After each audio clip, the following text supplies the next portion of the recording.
Hey guys, welcome back to the channel. Today is the 6th of March 2021 and this is the Flight Sim News. Okay, first up is the latest news from Eagle Dynamics Direct. In a post they made yesterday, it goes on to say, over the past few weeks we pushed multiple minor campaign fixes out so you can continue enjoying these missions to the fullest. We would like to inform you of a longer than usual update cycle commencing now in the lead up to 2.7. A few highlights that we would like to point out, which are also now available in the stable version, are, and then they go on to talk about cockpit missile launch sound update, bulk cargo vessel, handy wind with helipad, a variety of the more recent Hornet updates to the GMT, GMTT, and C mode for radar, functionality of the ASPJ jammer, and then they've added all of the recent released single-player campaigns now to the stable version. So you've got Operation Pawnus, Zone 5, Black Sea Resolve, Sky Warrior, Red Flag, 21-1, and then Rising Squall. And in addition to that, that link takes you over to... Alright, and this is the changelog for the stable version. And it gets a little hard sometimes to make out what they're talking about here because they use that weird European way of doing the date. It's actually, their way of doing it is day, month, year instead of month, day, year. So it is the 3rd month, the 5th day, 2021. And it's a rather large changelog for the stable version of DCS. And it looks like a lot of the stuff we've seen over the past few months and then some that has made it into the open beta version has now been transferred over into the stable version. Personally, I prefer the open beta version, and I've been on it for, God, I can't remember how long, well over a year or more, because I like to be able to get all the stuff as it comes out, and you don't get early access module stuff in the stable version for a period of time. So they've actually done a lot of work here in the stable version at this point, but I don't see the point of the stable version. Technically, the stable version is just a later version of the beta. So I'll throw a link to this in the video description as usual, and you can check it out for yourself. All right, next up is some information from the Mariana Islands. They go on to say the Sinapalo village is the biggest settlement in the island and features Rota International Airport. The single runway was built and manned by the Japanese until the U.S. Navy bombed it into disuse at the end of World War II. In September of 1945, the airfield was renovated and extended an impressive 5,000 feet to serve as an emergency landing strip. And then they provide a link for the screenshots. Wah, wah, wah. Come on, guys. So clearly, whoever posted this from Eagle Dynamics did not post the link for the screenshots. Let's try this again. Here's yet another post on the topic of the Mariana Islands, and they go on to say the Rota Island is the smallest of the populated islands and the second southernmost island of the Marianas Archipelago. I can never pronounce that. Despite the fact that the island had a small Japanese garrison of more than 2,000 men during World War II, American troops never invaded it. It was, however, bombed occasionally by the U.S. Navy in attempts to silence Japanese warning transmissions about the B-29 Super Fortress bomber attacks. And then there's a wonderful screenshot right there. But let's go to the link. Wah, wah, wah. Once again, the guys at Eagle Dynamics, whoever maintains their Facebook page, are slacking. So I would throw a link to this in the video description as usual so you could check it out for yourself, but all I'm going to be able to do is give you the main link to the Facebook links. As for where those screenshots are, I don't know. Okay, next up is something that's pretty cool. Daryl Foster posted this last week, sharing here for anyone who isn't following me on YouTube or any of my social medias. Just released my second version of the flyable Nighthawk mod for anyone who's interested. It's an FC3 quality aircraft. MFD screens don't work. Cockpit isn't clickable for now. Now that's interesting. But there's a rigid pilot model that can be hidden. Steam gauges work. And fully animated exterior model. Any and all feedback is greatly appreciated, and if this isn't your thing, then you don't have to download it. I know mods aren't for everyone, but please be respectful in commenting. For whoever is into it though, enjoy. And this link actually works and will take you over to a page on a Google Drive where you can download the mod and give it a shot for yourself.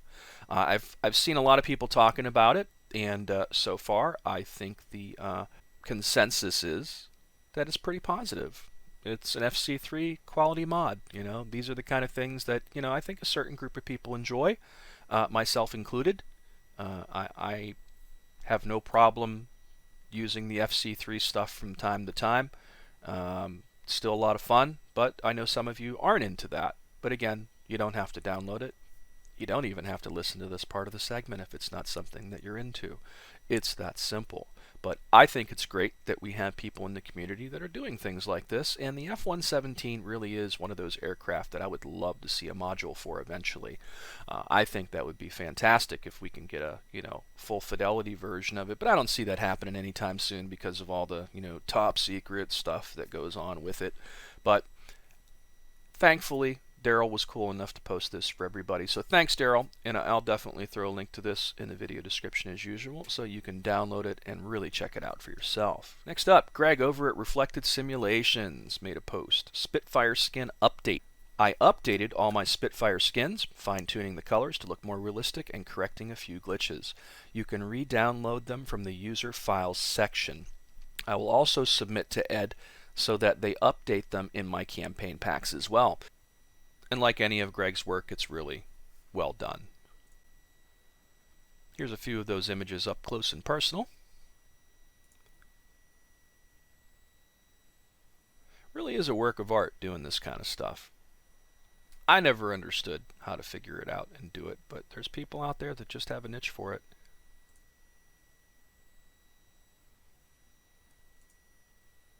Very, very cool stuff. I'll throw a link to this in the video description as usual, and you can check it out for yourself. Alrighty, and in IL-2 Stormovic news, there's yet another update this week for the dev blog. It says, hello everyone, it's devblog 274. Time does not stand still, just as work on the Battle of Normandy project does not stand still. Work is underway on various technologies, as well as development of ground equipment, maps, aircraft, and ships. As you know, the Battle of Normandy is an event most closely associated with the Navy. And in order to reproduce some of these events, new types of ships and watercrafts will be introduced into the project. Along those lines, today we will show you a screenshot of development progress of the LCIL, Landing Craft Infantry Large. This is a specialized vessel designed to land infantry units directly ashore, for which it is equipped with 2 gangways on both sides of the bow. And because Battle of Normandy is a project about combat aircraft, you're waiting patiently for news about the progress of aircraft and development. So here we have something new to show you today. It is the cockpit of the Hawker Typhoon fighter bomber. These screenshots were taken in the game world. Work on this aircraft is entering the final stage, and we plan to give it to everyone who pre-ordered the project at the very beginning of summer. And here are those images. Nice 3D render there of the landing craft. Very cool. And the cockpit of the Typhoon. I actually love these planes. These British planes are so much fun to me. I like the Spitfire. I like the Hurricane. I like the Typhoon. Just all of those Hawker planes in general are pretty cool. Nice shot of the left side of the cockpit. Nice shot of the right side of the cockpit. Over the shoulder, and then back to the beginning. I'll throw a link to this in the video description as usual, and you can check it out for yourself. Okay, last up is WarThunder news. This, I don't normally cover a lot of WarThunder stuff because it is more of a game than a simulation, but I do get excited when they add some new cool stuff to it because I'm able to enjoy playing WarThunder. Because it's a flight game, I guess you could say. And it's nice and relaxed, and it's just fun. But one of the things that had been lacking in a lot of the more modern stuff is kind of a better HUD. And they go on to say, as we continue to implement the impressive capabilities of modern military equipment in WarThunder, today we'd like to tell you about a further development of aircraft aiming and pilot assistance systems. The HUD, a device that is an integral part of any modern military aircraft, has now been implemented in WarThunder. And then they go on to talk about what is a HUD, blah, blah, blah. We kind of know all this, and this is just kind of their way of introducing it to, their crowd, which is the gaming crowd, not necessarily, simulation enthusiasts like us. So a lot of this is, not really information that, is something that's going to surprise us.